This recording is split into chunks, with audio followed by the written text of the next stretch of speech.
Olá pessoal, tudo certinho? Aqui quem fala é Bruno Zilber, biólogo, microbiologista, conhecido também como Dr. Cocô. Trabalho com intestino há muito tempo. E a gente está aqui hoje para um podcast, né? Mais um episódio do podcast da TV FAPS, onde eu tenho duas convidadas, né? Que além de excelentes profissionais, também são alunas do nosso curso de pós-graduação. E hoje a gente vai falar sobre microbiota, saúde feminina, gestação, né? Na verdade, a gente tem 3 convidadas aqui, porque a Maria Helena também está participando, né? Ela tá falando, mas só a Tatiane está ouvindo, né? Vamos falar de gestação, vamos falar de saúde feminina, vamos falar dos 3 primeiros anos de vida, tudo isso que vai passar, que você vai passar novamente, né? E então, vou deixar vocês se apresentarem. Pode começar, Tatiane. Já que já falei de você, já começa. Já começa. Olá, pessoal. Eu sou a Tatiane. Sou enfermeira integrativa e aluna da FAPS. Eu sou Elilene, porém... Ayla Eloá, meu nome numerológico. Eu sou naturopata / nutricionista daqui a 7 meses, mais ou menos. Mas eu prefiro me apresentar como... naturopata, com algumas outras nuances para integrativa, para medicina integrativa. Assim, e a nutrição não deixaria de ser parte da naturopatia, na verdade, eu acho que seria uma parte integrante, né? E primeiro, assim, o que vocês estão... Vocês procuraram microbiota por quê? Entender mais de microbiota. Na verdade, nós não procuramos a microbiota. Não. Nós caímos juntas num curso, né, que foi orquestrado lá no Rio, numa farmácia, não sei se eu posso falar o nome, né? Comigo? Foi com você. Lá na Cidade das Américas, no Downtown? Isso, no Downtown, exatamente. Aí convidaram a gente para poder participar. A Arqueotupã. Alquifarma. Alquifarma, porque mudou, porque a Arqueotupã era... Eu fui pela Biotech, eu lembro. Isso. Eu lembro. Aí nós duas ficamos lá atrás, olhando. Aí você falou assim, gente, eu tenho uma pós... Só temos 2 vagas. Aí a Tati, é nossa. Aí vocês foram correndo. Aí nós fomos conversar contigo e você falou, só tem 2 vagas. Eu falei, não, amanhã a gente faz a inscrição. E então ali nasceu a vontade de entender, mas vocês já buscavam intestino antes? Você já trabalhava com intestino? Sim, eu gosto porque eu gosto desse eixo, né? Porque entende-se que o paciente com fígado, intestino e adrenal sobrecarregado, nós temos vários problemas. Com certeza. E um ponto que você falou na palestra que chamou mais atenção é a questão oncológica. E é um tema que ele, infelizmente, está crescendo e precisa ser muito bem tratado, muito bem cuidado, né? Uhum. E a Tati, ela já tem uma outra vertente que também busca muito, né? Que é a questão do ozônio. Aí ela vai falar mais um pouquinho do enema. Eu contato a enfermeira, assim, meu pai é médico, né? E ele fala, se você quer saber como está um paciente, você não pergunta para o médico, você pergunta para a enfermeira, porque o médico vai lá, olha e vai embora, né? A enfermeira que está lá no contato direto. É um curso fantástico, na minha opinião. Verdade. Que te prepara para um monte de coisa, né? Mas me diz, como está sendo a sua gestação? Complicada. Complicada. A gente conversou rapidamente, você falou que está fazendo acompanhamento no SUS. Isso, eu estou fazendo acompanhamento na clínica da família.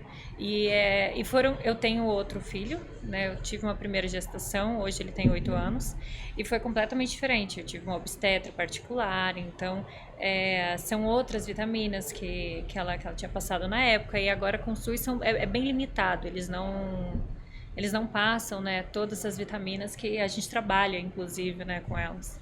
Sim. Então é bem limitado. Ele estava conversando, né, que é o ferro, o ácido fólico, o carbonato de cálcio, que nem é um cálcio dos melhores, né? E isso está alterando sua microbiota. Você sente? Sinto muito. Né? No início eu ficava 4 dias sem ir ao banheiro. Nossa! Nesse nível. O ferro faz isso também. Faz. Né?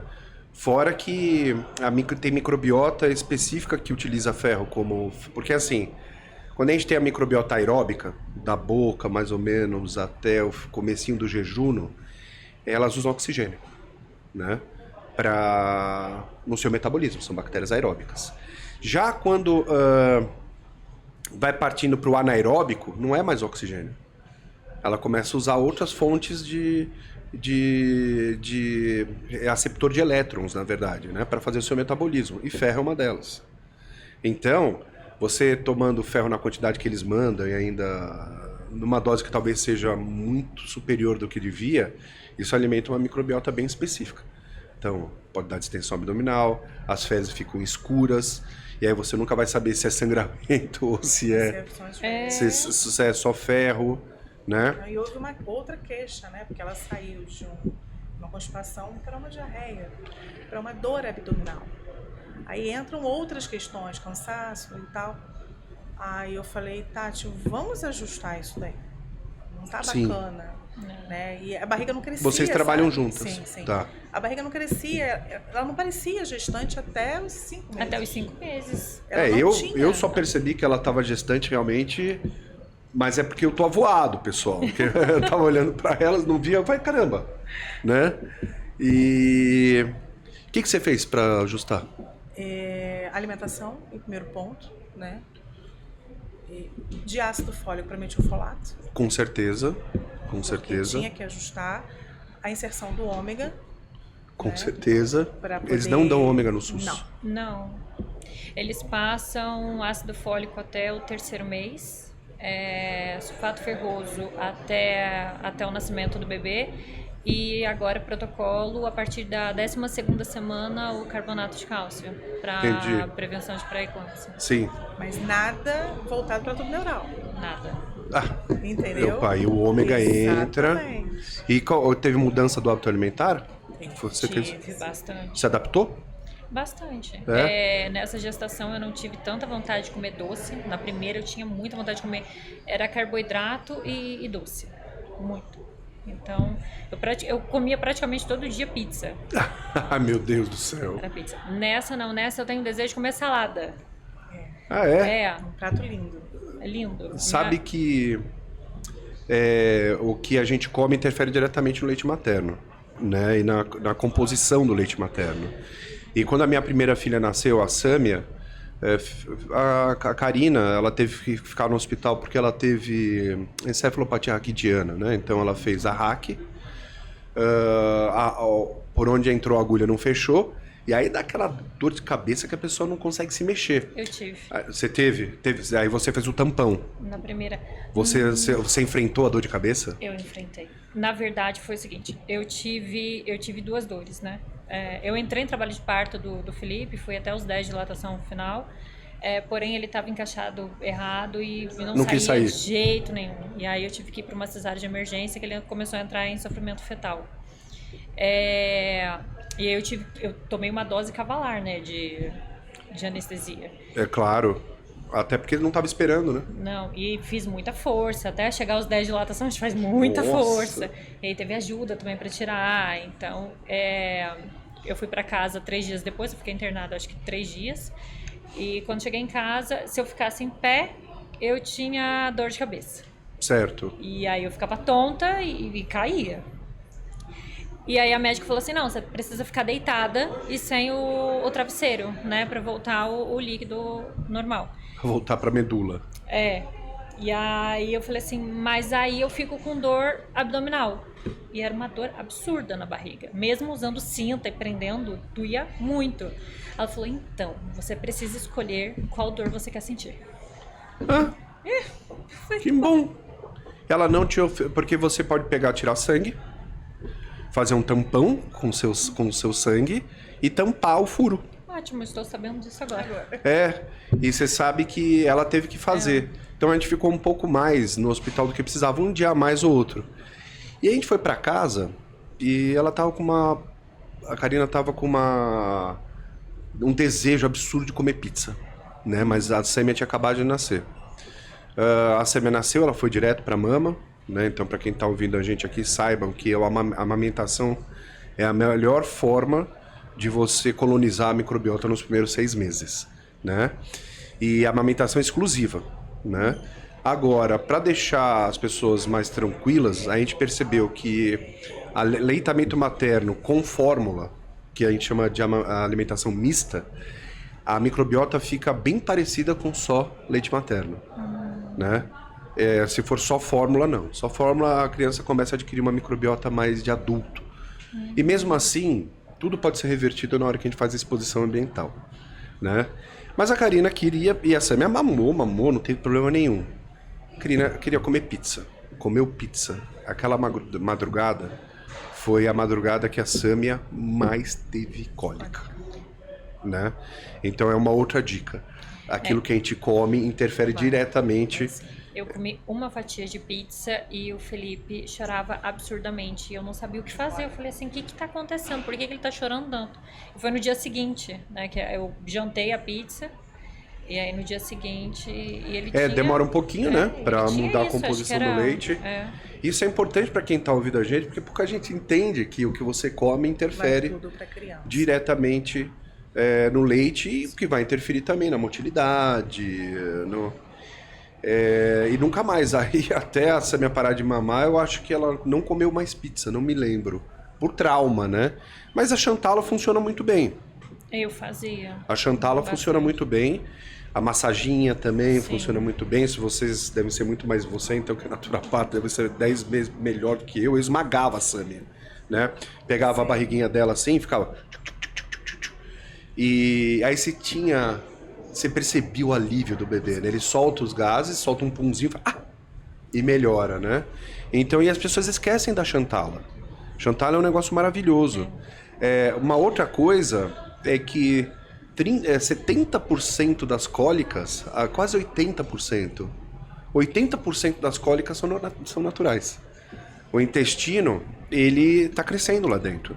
Ele não tá pronto, né? Então, ter cólica é natural. Não é para você ficar entupindo a criança de simeticona. Já existe 20% de cólica que a gente chama de cólica patológica.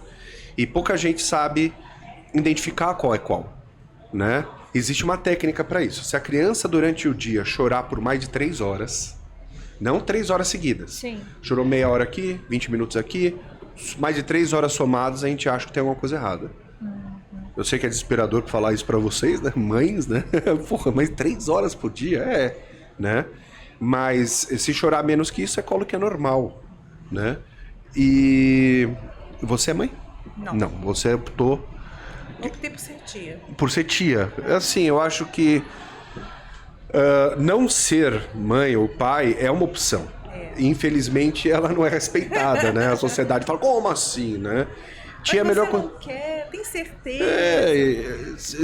Tia é a melhor coisa que você devolve. Claro. Né? Você estraga a criança e aí você devolve. Não estrago não, mas pelo contrário. Quando vem pra consertar e entra no eixo. Eu falo assim, a gente brinca, dá tudo que ela quer, que nem avô. E aí devolve pros pais e os pais têm que lidar com aquela frustração que não vai... Teve uma situação interessante com o Felipe, né, com o mais velho, que ele come compulsivamente, infelizmente, o doce por uma questão emocional. Sim. E eu tô falando, meu amor, vamos diminuir um pouquinho. Páscoa, o que aconteceu? Se entupiu de chocolate. Começou aquela cólicazinha, dorzinha abdominal.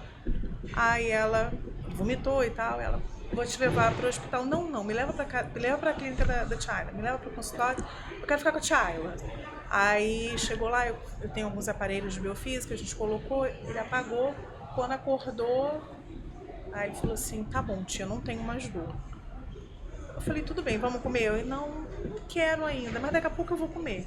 Aí ficou sentadinho, bonitinho, acabou o processo, mas ele prefere estar com a gente, né, lá na clínica, do que ir para um hospital por conta do acolhimento, a confiança da Shayla, o carinho, aquela coisa toda. Que é o que falta em muitos dos hospitais que, assim, eu sou muito fanático, eu sou fã do SUS.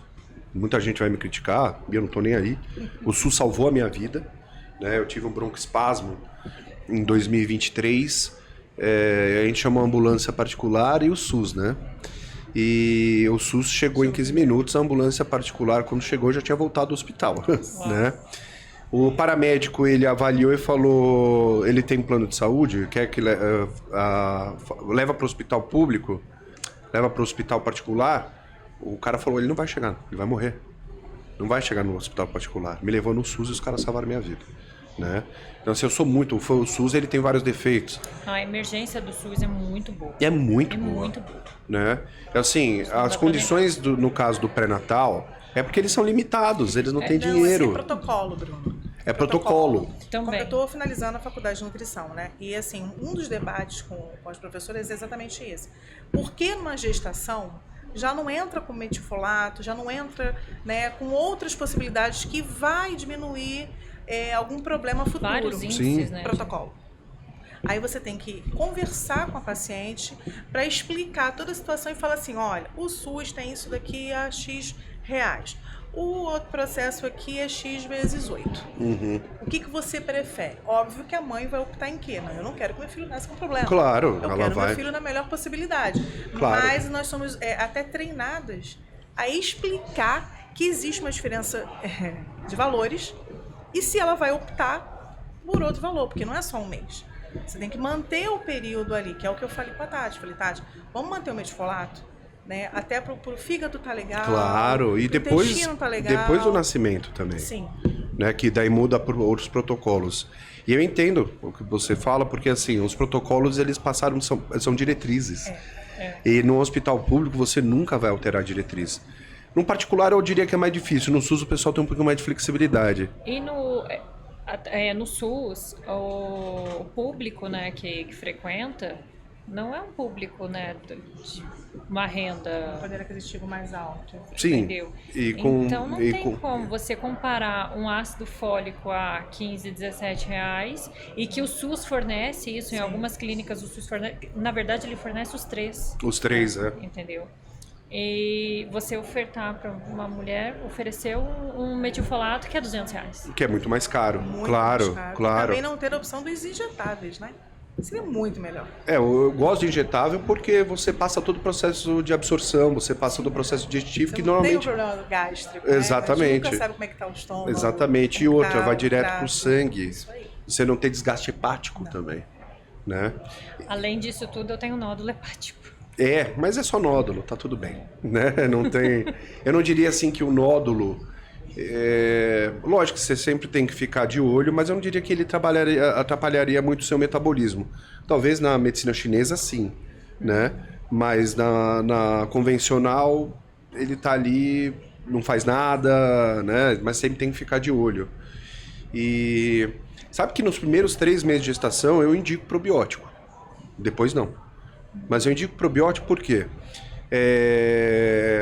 Uma das maiores causas de aborto espontâneo nos 3 primeiros meses de gestação é a infecção do canal vaginal.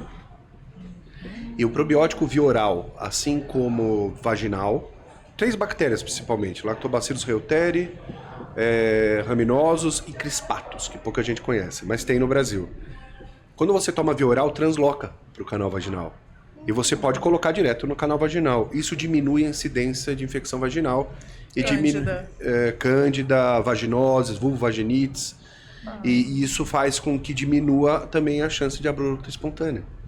Depois desses 3 meses, por que eu não recomendo? Porque o que está acontecendo com você agora, tá? A mulher, a mamãe, ela vai entrando no estado desbiótico natural.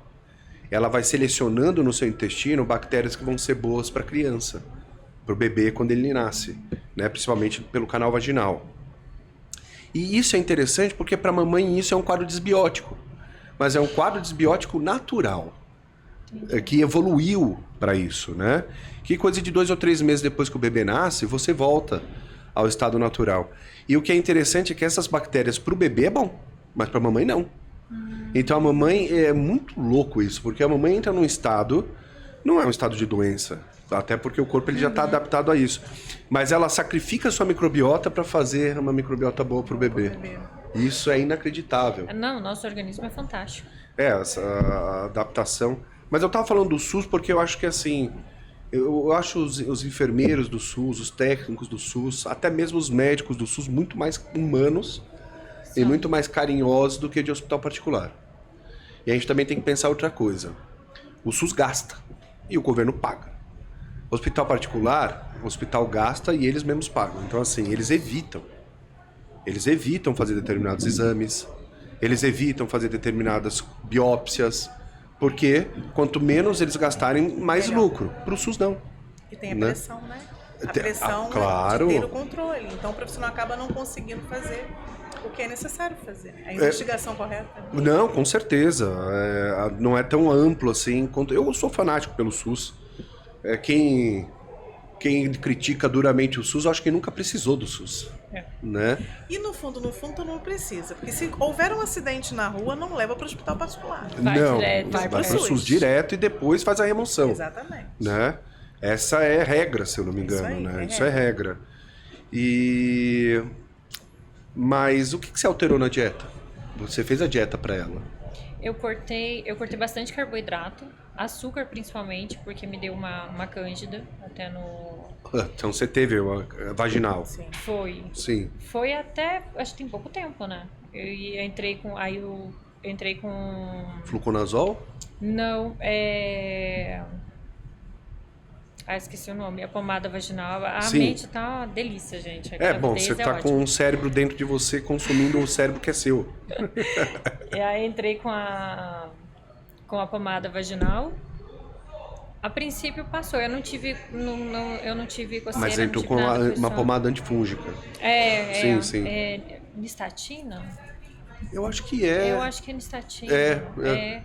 E aí foi embora. Mas já tava em que mês? A princípio... Foi agora, mês passado. Então não teve nenhum tipo de comprometimento. Não, a princípio não. Eu não tive nada, não tive coceira, não tive nada. A princípio eu tinha um corrimentozinho que vinha Foi lá feito a de vez em cultura. quando. Não, a médica só fez a... Ela olhou e já sabia que era. Isso. É comum. É, comum porque você tem diminuição de lubrificação, você tem... sim. As pessoas acham que a lubrificação é só para coito. E não é. Não. A parte da lubrificação envolve a microbiota também, né? Você tem uma diminuição do seu quadro de defesa, diminuição de anticorpos de superfície, que eu falei na palestra de hoje, né? Como a IgA secretora. E eu tenho uma recomendação sempre para as mulheres, né? Ao invés de ficar usando lubrificante à base de petróleo ou à base de água, né? Eu sempre recomendo usar triglicerídeo de cadeia média. Óleo de palmiste Óleo de coco? com óleo de coco, né? Porque assim, o óleo de coco, ele é rico em ácido caprílico, capróico e cáprico, que é antifúngico. Você sabe o que eu peço para os pacientes, às vezes? Pegar o óleo de coco, pegar A forminha a forminha de bala. antibiótico, Sim. que ela é maiorzinha, né? Aí coloca ali o olhinho de coco, vai ficar tipo uns óvulozinhos, bota na geladeira E pode fazer. É. Ele dissolve, Sim. ele é antifúngico super potente. Existe um produto no mercado. Por que eu falo para misturar com um pouco de óleo de palma? Porque daí o óleo de coco abaixo de 22 graus ele satura. Ele vira um gel. O óleo de palma só abaixo de 11. Então você mistura os dois, você vai ter ácido láurico e ácido caprílico, mas o que interessa é o caprílico. E antigamente vendia em gotinha um produto que chamava Caprilex, que era para onikomicose, né? Então, em qualquer condição onde você precisa de aumentar a lubrificação, eu recomendo o óleo de coco, porque tem efeito antifúngico. E pode usar na gestação inteira. Pode usar na gestação inteira. E o probiótico que você falou para as mamães que estão iniciando agora a gestação, estão nesses 3 primeiros, até qual idade gestacional que poderia começar? Começou assim, a gente fala para começar antes até. Né? Você está Quem se já preparando. na tentativa, Isso. Porque meu pai é GO, né? Uma coisa muito engraçada que ele sempre falou foi que o melhor de ter filho é tentar. Né? Então você já sabe que você está se preparando. Se você já sabe que você quer ter filho e você está tentando, já se prepara com as vitaminas, né? Com o hábito alimentar correto. O probiótico, sim, você pode pode utilizar antes da gestação, enquanto você ainda está tentando, mas não passar o terceiro mês de gestação. Por quê? Para que você não interfira nessa desbiose natural. Claro, Tá. existem recomendações de uso de probióticos, existem algumas defendidas por artigos científicos durante a gestação, mas gestações de riscos, mulher que tem muita infecção, quando o bebê nasce, para evitar enteroclorite necrosante, se usa Lactobacillus reuteri, mas a melhor coisa é deixar o corpo ir na dele. Naturalmente.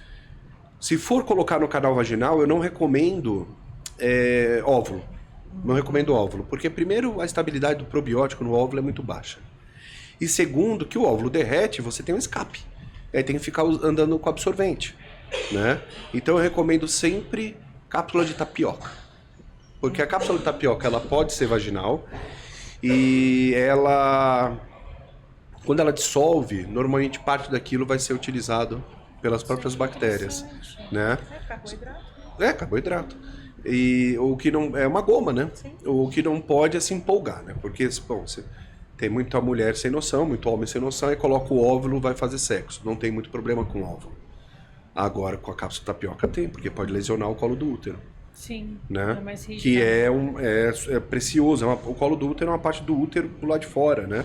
E é muito interessante que assim que vocês saíram da mamãe de vocês, assim que vocês nasceram, o colo do útero sofre uma metaplasia. Ele vira um outro tecido, que é justamente porque o pH vaginal ele é diferente do intrauterino.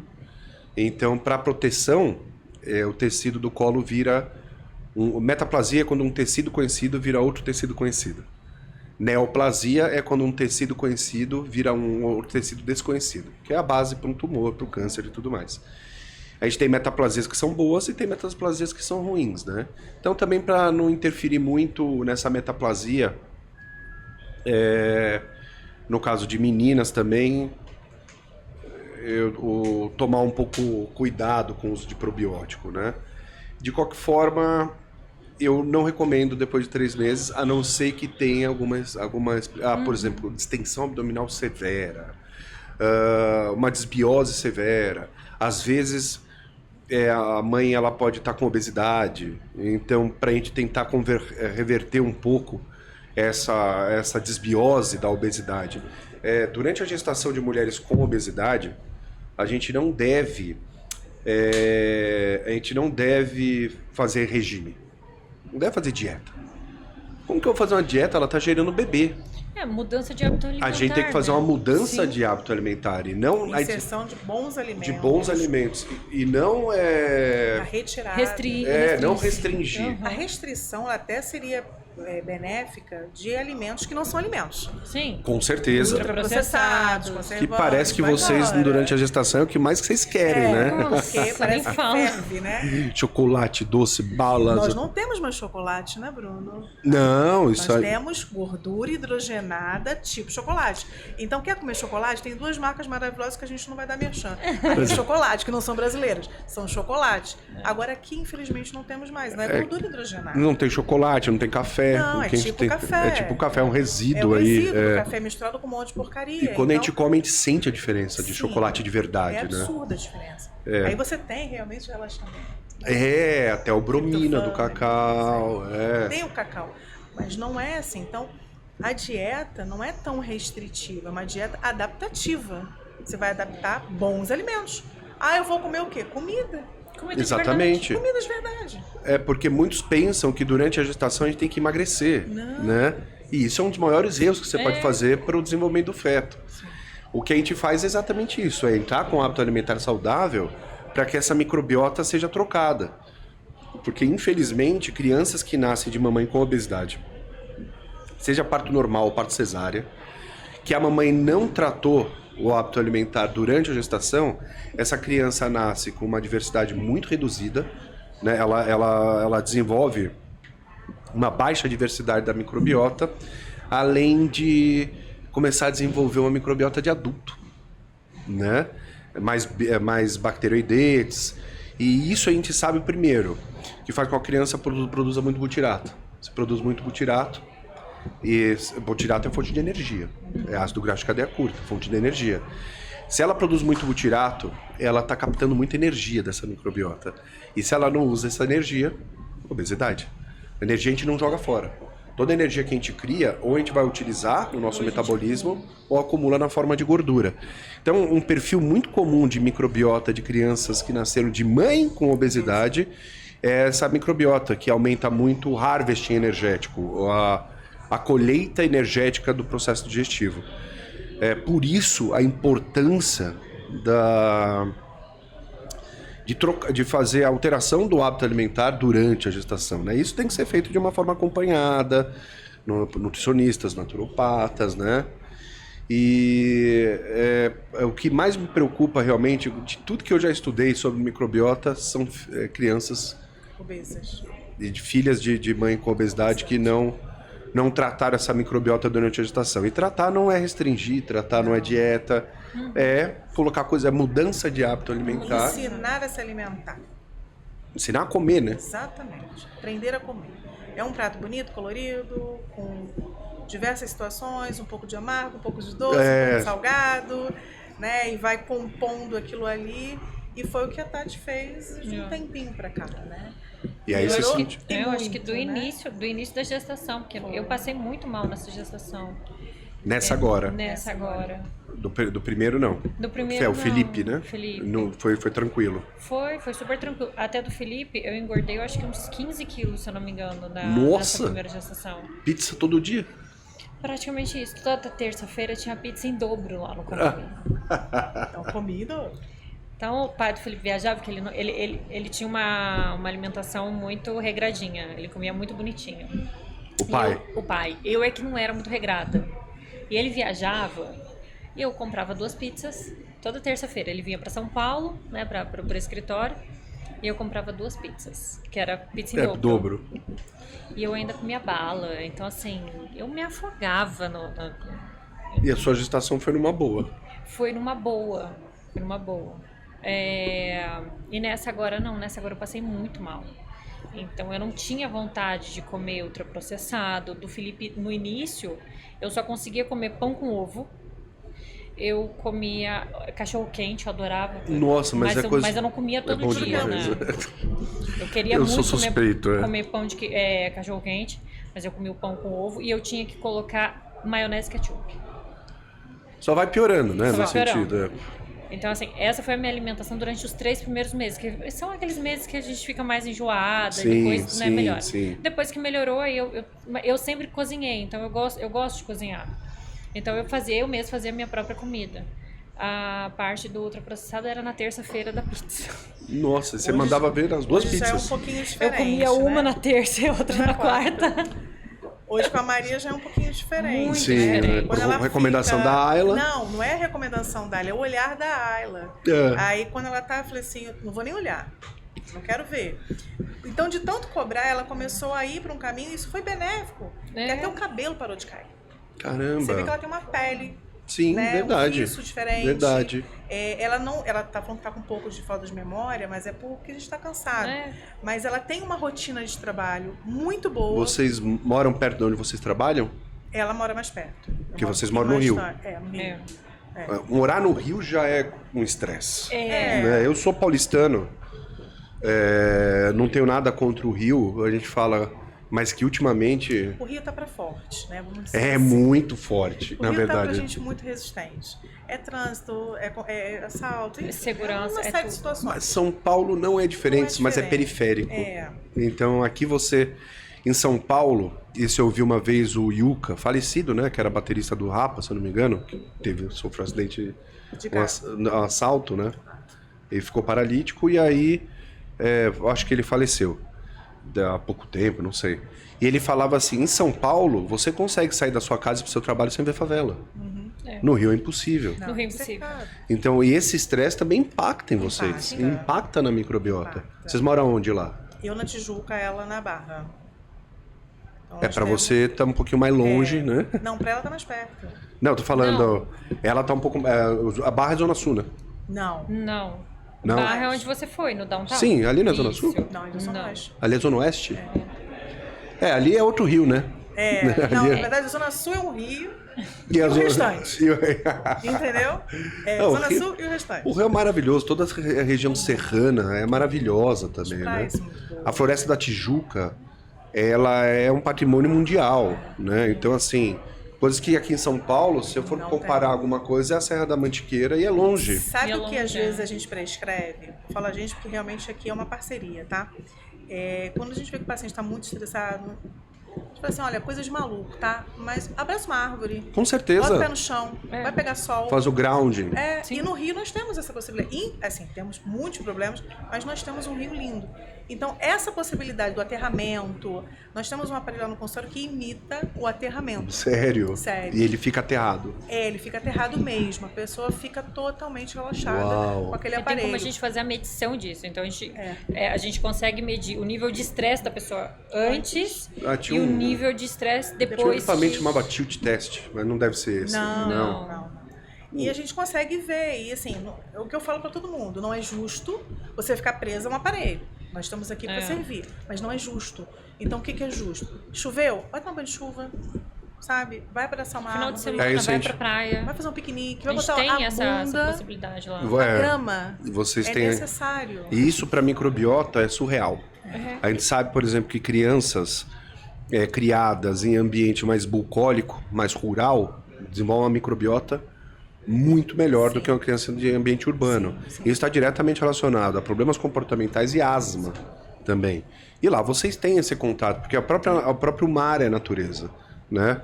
Aqui em São Paulo é um concreto. Você abre uma janela, você tem outra janela. Exatamente. Né? Deixa eu só te comentar sobre um caso. Umas gêmeas, né, que chegaram e múltiplas infecções, né, pulmonares, asma, bronquite, os ites todos, né? E anti-inflamatório, antibiótico, corticoide, 15 dias internava, as duas, bombinha, e chegou pra mim. A primeira coisa que eu falei, vocês moram aonde? A gente mora em tal bairro, ok. Não tem muita circulação de ar em casa? Não, porque a gente não pode ficar com a janela aberta. Falei, tudo bem. Vamos fazer o seguinte, uma vez por semana, eu quero vocês na praia. Pé na areia, pé na água, tomando sol e deixa essas crianças serem crianças. Eles tomaram a decisão de saírem do Rio e voltar para o Nordeste. E aonde que era lá? Aonde que é? Essa é interior do Ceará. Bom, então morando no interiorzão mesmo. Rio, cachoeira, mato, boi, cavalo. Não teve mais infecção. Pé no chão, Bruno. Pé no chão mesmo. Elas andam descalças, têm contato com a terra. Entendeu? Aí, óbvio, né? Aprenderam a comer, uma suplementação totalmente voltada para a condição delas. Não teve mais infecção. Na verdade, você aumentou muito a diversidade. Exatamente. E isso aumenta uma coisa que a gente chama de treinamento imunológico, que vocês vão ver na aula, né? Então, quanto maior o número de micro-organismos diferentes dentro de vocês, maior o estímulo imunológico diferente que acontece. Chama-se treinamento imunológico. E uma das maiores recomendações quando a gente fala de microbiota intestinal para a criança, nesses primeiros 3 anos de vida, é sujem-se mais. Sujem-se mais. Ou, na Alemanha, o que a gente falava? Um pouco de mal faz bem. É nessa época que você tem que ficar doentinho, é nessa época que você tem que ter o repertório imunológico, porque depois de adulto, você não vai... A famosa vitamina S, né? A vitamina S. Sabe que uma das pessoas que mais estuda microbiota infantil do planeta é brasileira. Vocês vão ter aula com ela. Que é a Carla Tadei, né? Professora titular da USP, pessoa fantástica, assim, estuda microbiota infantil e de adolescente. E ela é farmacêutica. E antes de estudar a microbiota em si, ela estudava Escherichia coli. E o que acontece? Ela, por estudar Escherichia coli, principalmente enterohemorrágica, que pega em criança e tudo mais, ela criou a filha dela numa bolha de higiene.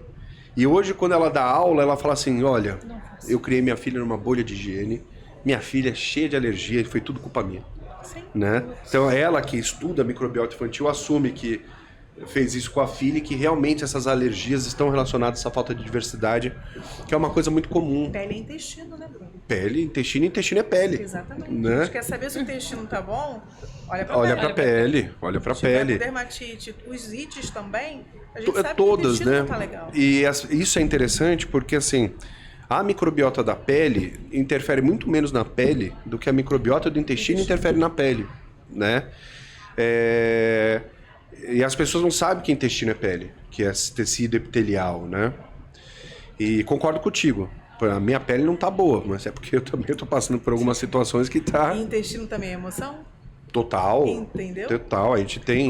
Você está passando por um problema pessoal, complicadíssimo. Como que esse intestino não vai gritar? Não vai. Eu já até eu falei pra ele assim, ó, vou te dar um tempo aí para suas dores, viu, meu intestino. Daqui O intestino que falou isso pra você, né? Também. E eu falei, daqui uns 3 meses a gente conversa novamente, deixa eu melhorar, até porque a gente tem os distúrbios gastrointestinais funcionais. O mais famoso dele nem é o mais comum. O mais famoso é a síndrome do intestino irritável, né? O mais comum é a gastroparesia. Todos eles são distúrbios gastrointestinais funcionais. Existem mais de 22 tipos. Todos eles estão relacionados à emoção. Todos eles. Existe tratamento? Não. Existe medicamento? Não. Mas o tratamento mais recomendado é melhorar, organizar a emoção, né? Uma vez eu observei um casal de namorados onde a menina tinha síndrome do intestino irritável. Era, assim, crises homéricas, né?